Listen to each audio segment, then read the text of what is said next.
नमस्कार देवियों संजनों, हमारा ज्योतिष जगत में आपका स्वागत है। आज हम लोग वापस से एक नया टॉपिक लेके आए हैं जिसका नाम है शुक्र यानी कि वीनस। हमारे साथ जो बैठे हैं डॉक्टर विश्वनाथ जी। आज हम लोग चर्चा विचारना करेंगे वीनस के बारे में। वीनस का इम्पोर्टेंस हमारे पूरी ज़िंदगी में कितना बड़ा है उसको मुझे समझाने की आपको ज़रूरत नहीं है, क्योंकि पैसे के बिना ज़िंदगी नहीं चलती जी। हर मोड़ पर घर से बाहर निकलते से लेकर के कि कोई वस्तु खरीदने के बावजूद उसके बाद भी पैसे की ज़रूर हमेशा रहती है जी। इंसान जब पैदा होता है से जब तक रहता है पृथ्वी पर जी, तब तक उसे इस धन राशि की आवश्यकता रहती है जी। महालक्ष्मी का आशीर्वाद अगर हो इंसान के ऊपर तो वो कुछ भी ला सकता है, कुछ भी प्राप्त कर सकता है। तो वीनस के आज ऊपर हम लोग चर्चा विचारना करेंगे जिसका नाम है शुक्र। तो शुक्र के ऊपर क्या क्या हो सकता है, कौन से ग्रहों के हिसाब से वो कैसा फल देता है, तो आज हमें समझाएगी डॉक्टर विश्वनाथ जी। जय श्री कृष्ण बंधुओं। युवराज जी, हमारे जन्माक्षर में दूसरा स्थान और सातवां स्थान शुक्र की राशियों का है। दूसरे स्थान पे वृष राशि और सातवें स्थान पे तुला राशि आती है। ये शुक्र की राशियां हैं। एक हमारे जीवन का, जब हम पैदा होते हैं लग्न से हम देखते हैं, और लग्न के बाद यानी बर्थ के बाद हम जीवन का जब दूसरा स्टेप बढ़ाते हैं तो दूसरा स्थान ही हमें मिलता है, अर्थात परिवार, वाणी, स्पीच, धन, समृद्धि। और सातवां स्थान हमारी गृहस्थी की घर घंटी है, वह शिव शक्ति का स्थल है। तो ये दोनों राशियां शुक्र की, वृष और तुला, अपने आप में बहुत ही महत्वपूर्ण हैं और स्थान रखती है जी। अब कई बार ऑडियंस के अंदर सवाल ऐसे होते हैं उत्पन्न कि भाई अपने जो दैत्य गुरु जो शुक्राचार्य हैं जी, उन्हें वरदान प्राप्त था शंकर भगवान जी कि भाई आपको महामृत्युंजय जी संजीवनी बूटी जो है उनके पास जी, यानी कुछ भी घाव लगता था तो वो असुरों को आपस वो रेडी हो जाते जी जी। और साथ में पूरी दुनिया का जितना भी धन का जो संगम है जी, वो उनके पास है जी। अगर किसी को भी रंग से राजा है, राजा से रंग बनाना हो तो वो आराम से कर सकते हैं जी। तो उन्हें खुश करने के लिए हम क्या कर सकते हैं?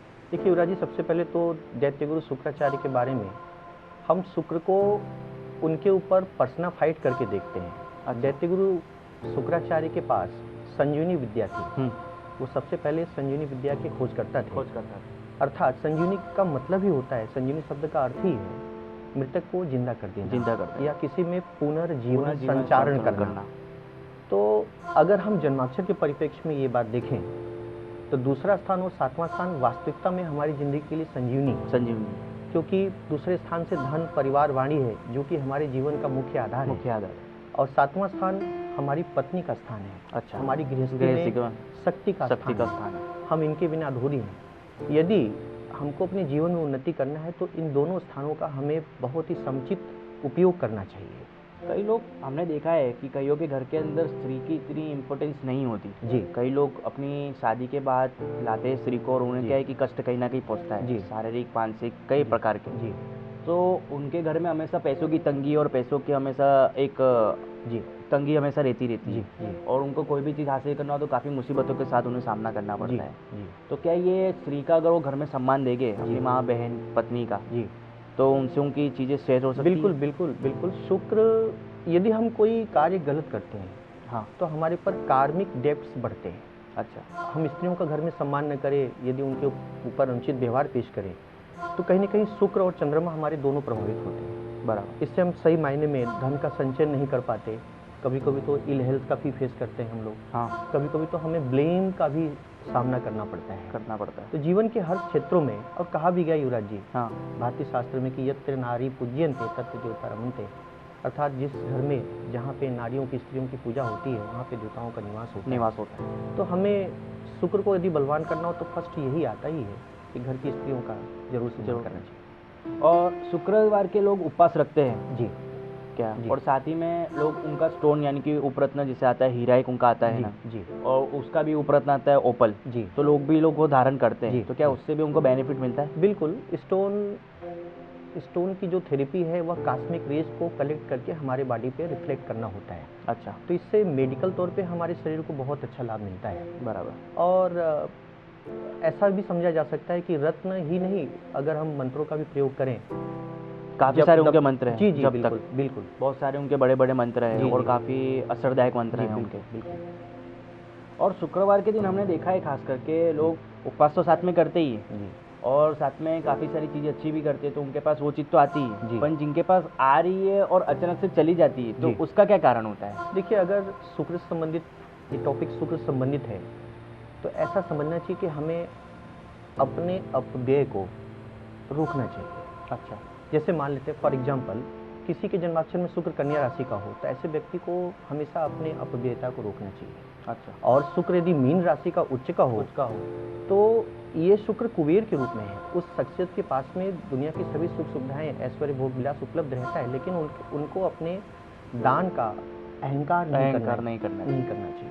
जिसके पास ज्यादा है उसे घमंड और दान का अहंकार अगर नहीं होना हमें चाहिए। शुक्र को बलवान करना है तो हमें ईगोलेस जिंदगी जीनी पड़ेगी, अपने अपव्ययता को रोकना पड़ेगा। जी।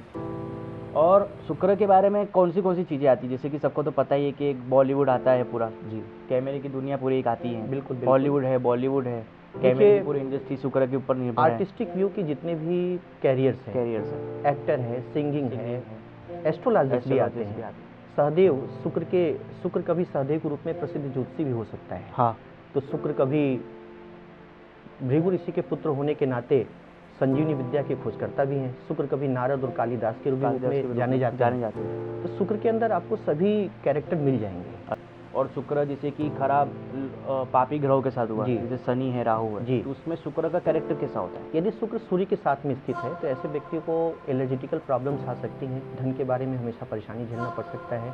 शुक्र गुरु के साथ है तो ऐसे व्यक्तियों का सेल्फ कंट्रोल नहीं रह जाता। और यदि शुक्र मंगल के साथ में है तो धन का अपव्ययता काफ़ी होता है। यदि शुक्र शनि के साथ में है तो वाइफ बहुत फॉर्चुनेट लकी वाइफ प्राप्त होती है। अच्छा। ऐसे में वाइफ जॉब ओरिएंटेड भी हो सकती है।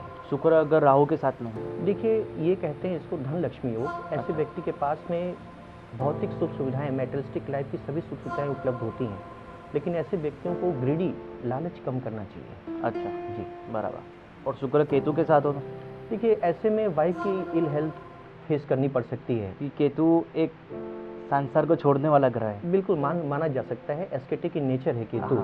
लेकिन वाइफ की हेल्थ से भी दिक्कत आ सकती है। लेकिन इसके एक अच्छे योग भी हैं। शुक्र केतु का योग पद्म योग कहलाता है, जहाँ पे लक्ष्मी हमेशा विराजमान रहती है। जी। और साथ ही में आपकी तरफ से क्या शुक्र को पावर करने के लिए क्या रेमेडीज दे सकते हैं? मैं दर्शक बंधुओं को ये कहना चाहूँगा, सबसे पहले तो अपनी बेता को रोकें, अपव्यय जो हम करते हैं उसको रोकें। अपने अंदर जो दान और ऐसी चीज़ों का जो चैरिटी करने का जो ईगो है उसको समाप्त करें। और दूसरा एक एग्जाम्पल हम पब्लिकली रखना चाहेंगे, दीपावली के समय हम लक्ष्मी पूजन भी करते हैं तो उसके पहले हम पटाखे भी फोड़ते हैं। हाँ। अगर अधिक कोरोनेशन करें तो हमें सूक्ष्म जीवों से, जो हमारे अगल बगल के रहने वाले छोटे जीव जानवर हैं, उनको काफ़ी तकलीफों का सामना करना पड़ता है। तो जिस व्यक्ति के जन्माक्षर में शुक्र बहुत ही कमज़ोर हो, उनको हमेशा धरती का श्रृंगार करना चाहिए। जैसे हमारे जन्माक्षर में शुक्र हमारा श्रृंगार है, शुक्र हमारा एक संसाधन है, उसी प्रकार हमारे धरती का भी श्रृंगार शुक्र ही है।